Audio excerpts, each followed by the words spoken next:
बिस्मिल्लाहिर्रहमानिर्रहीम। आज का हमारा जो टॉपिक है 9th क्लास का लेक्चर नंबर 14 होगा। फ़ेज़ 2 का सेकंड लेक्चर बनता है, लेकिन ओवरऑल अगर बात की जाए तो ये हमारा 14 लेक्चर होगा। और इस लेक्चर में हम समझने की कोशिश करेंगे मैथ्स ऑफ अर्थ, ये हमारा टॉपिक है। अब मैथ्स ऑफ अर्थ बात की जाए, पहली बात है मैथ्स किसे कहते हैं। मैथ्स हमने सेकंड यूनिट में भी पढ़ा था, जिसमें डिफरेंस आया था मैथ्स एंड वेट के दरमियान डिफरेंस बयान करें। अक्सर ये लफ्ज़ हम गलत इस्तेमाल कर देते हैं कि भाई आपका वेट कितना है, आपका वज़न कितना है, असल में ये मैथ्स है। अब इस ज़मीन, ये जो पूरी ज़मीन है जिसमें दरख्त हैं, पहाड़ है, जंगलात है, रेगिस्तान है, इस पूरी ज़मीन का जो इतनी बड़ी है इसका मैथ्स मालूम करना है। अब मैथ्स कैसे मालूम किया जाएगा? इतनी बड़ी में से कोई हम तराजू तो नहीं लेंगे, तराजू लेकर उसके अंदर है ना मैं ज़मीन को तोलना शुरू कर देंगे, नहीं। साइंटिफिकली, साइंस के ज़रिए, फार्मूलोज़ के ज़रिए हम इस पूरी ज़मीन का मैथ्स मालूम करेंगे कि इस पूरी ज़मीन का मैथ्स कितना है। अब मैथ्स मालूम करने के लिए हम कैसे कर सकते हैं? तो लॉ ऑफ रोटेशन जो इस चैप्टर में हमने पहले पढ़ा था, उसकी मदद से हम इस पूरी ज़मीन का मैथ्स मालूम कर सकते हैं। कैसे मालूम कर सकते हो? ये पेपर में आ जाता है क्वेश्चन कि define law of rotation and how we can calculate the maths of earth with the help of it. ये इस तरह क्वेश्चन आता है। दोबारा रिपीट करूँगा, क्वेश्चन किस तरह आता है? डिफाइन लॉ ऑफ रोटेशन, पहले लॉ ऑफ रोटेशन की डेफिनेशन हम लिखेंगे, उसके बाद कहा जाता है फाइंड द मैथ्स या calculate the maths of earth with the help of law of rotation, कि लॉ ऑफ रोटेशन की मदद से आप ज़मीन का मैथ्स मालूम करें।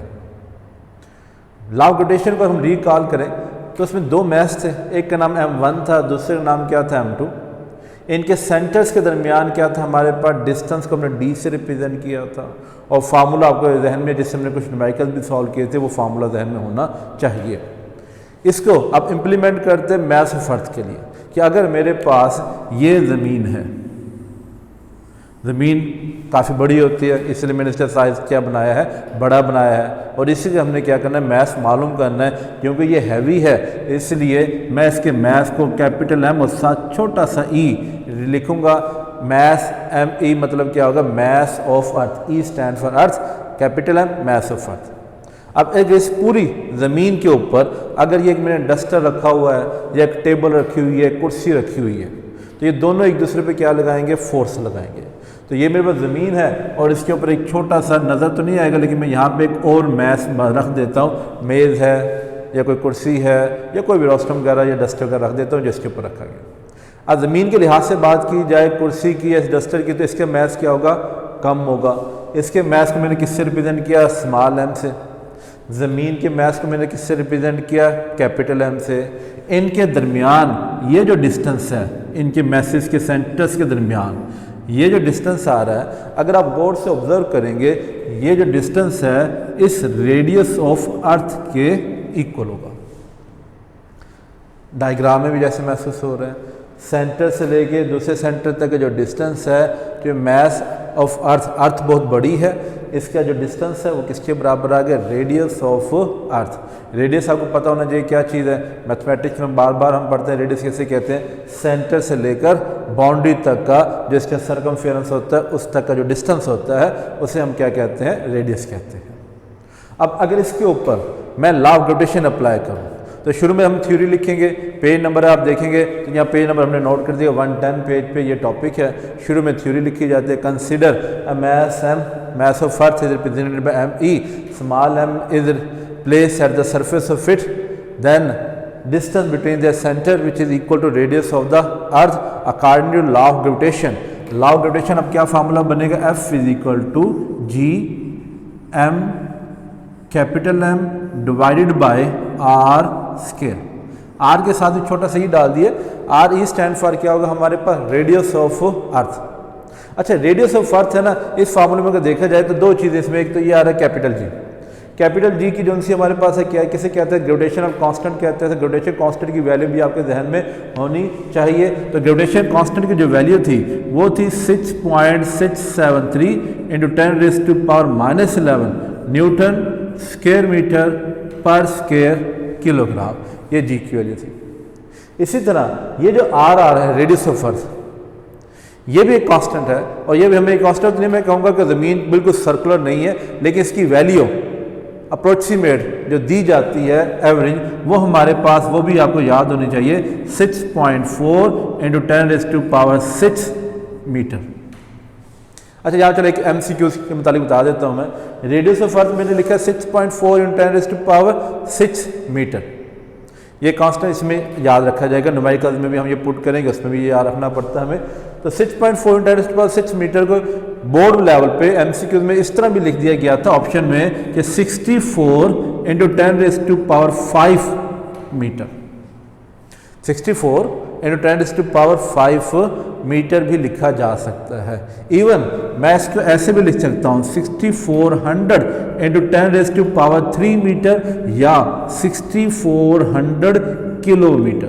तो ये जो ज़मीन है ना हमारी, जनरल नॉलेज के लिए भी आपको पता होना चाहिए कि इसका जो रेडियस है 6400 किलोमीटर है, 6400 किलोमीटर। अगर इसको साइंटिफिक नोटेशन में लिखा जाएगा तो लिखा जाएगा 6.4, इन स्टैंडर्ड फॉर्म में 6.4 इंटू 10⁻⁶ मीटर। तो इनमें से कोई फॉर्म भी दी जा सकती है, MCQs के अंदर भी जी की वैल्यू भी उसके यूनिट के साथ MCQs में दी जा चुकी है।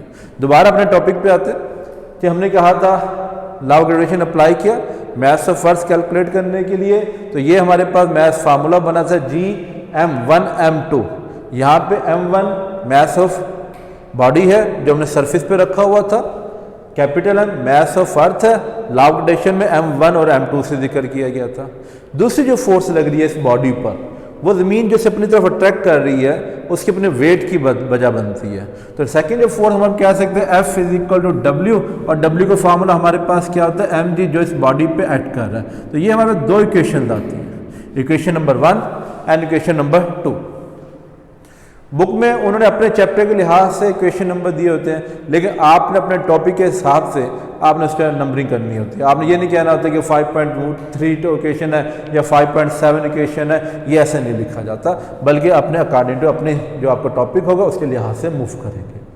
अब अगर इन दोनों इक्वेशंस को मैं कंपेयर करूँ बाय कंपेयरिंग, कंपेयर कैसे कर सकते हैं हम लोग? अगर आपकी लेफ्ट साइड इक्वल हो दोनों या राइट साइड दोनों आपस में इक्वल हों तो हम दोनों इक्वेशन को कंपेयर कर सकते हैं। जिस तरह यहाँ पर अगर देखा जाए तो इनकी जो लेफ्ट साइड है दोनों F लिखे हुए हैं, ये भी फोर्स है, ये भी फोर्स है, लिहाजा मैं दोनों इक्वेशन को अगर लेफ्ट साइड के इक्वल है तो राइट साइड के इक्वल होंगी। इसे कहते हैं कंपेयर करना।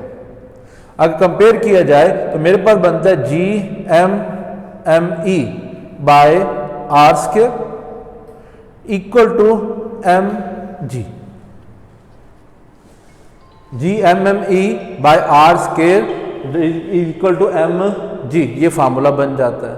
अगर दोनों तरफ ऑब्जर्व करें, हमने मैथ्स ऑफ अर्थ मालूम करना है। अब मैथ्स ऑफ अर्थ मालूम करने के लिए ये जो कैपिटल स्मॉल m है और ये जो हमारे पास स्मॉल m है, मैं यहाँ पे दोनों साइडों पे डिवाइड करके इन्हें कैंसिल भी कर सकता हूँ। अब कैंसिल करने के बाद हमारी टॉपिक था मैथ्स ऑफ अर्थ फाइंड करना। मैथ्स ऑफ अर्थ फाइंड करने को हमने किसी ME से रिप्रेजेंट किया। जो चीज़ हमने कैलकुलेट करनी होती है वो एक साइड पे होनी चाहिए, बाकी जितनी चीज़ें हैं वो दूसरी साइड पे चली जानी चाहिए। तो RE इधर डिवाइड हो रहा है, इधर जाके क्या हो जाएगा मल्टीप्लाई। तो यहाँ पे मेरे पास बचेगा Gme equal to GRE²। Now ME हमने कैलकुलेट करना है, कैपिटल जी इधर मल्टीप्लाई हो रहा है, इधर आके हमारे पास क्या हो सकता है डिवाइड हो सकता है। अगर डिवाइड किया जाए ME as this GR² divided by capital G। अब ये फार्मूला बन गया जिससे हम क्या कर सकते हैं, मैथ्स मालूम कर सकते हैं। इसमें सिर्फ वैल्यूज पुट करनी है। कैसे वैल्यूज पुट करनी है? Small g acceleration due to gravity और ग्रेविटेशनल एक्सेलरेशन।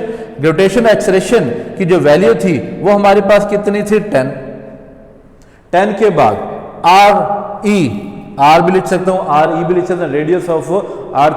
अब रेडियस ऑफ अर्थ की वैल्यू हमारे पास कितनी थी हमने अभी बताई आप लोगों को स्टैंडर्ड फॉर्म में जो सी है 6.4 into 10⁻⁶² divided by capital G gravitational constant.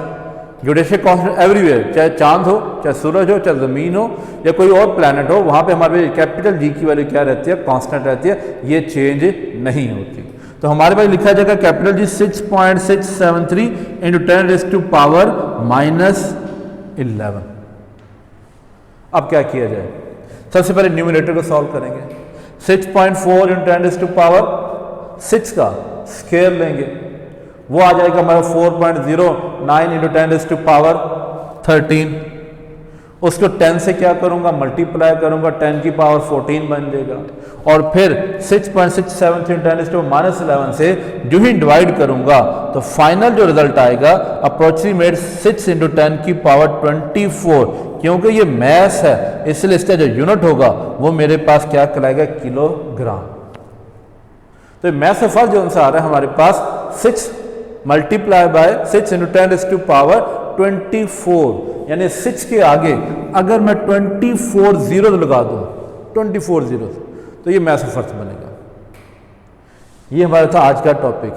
लेकिन एक दफ़ा एमसीक्यू में ये भी पूछ दिया गया था कि मैथ्स ऑफ अर्थ कितना होता है, लेकिन मैथ्स ऑफ अर्थ के लिए जो ऑप्शन दिए गए थे वो था 6 इंटू 10⁻27 ग्राम्स।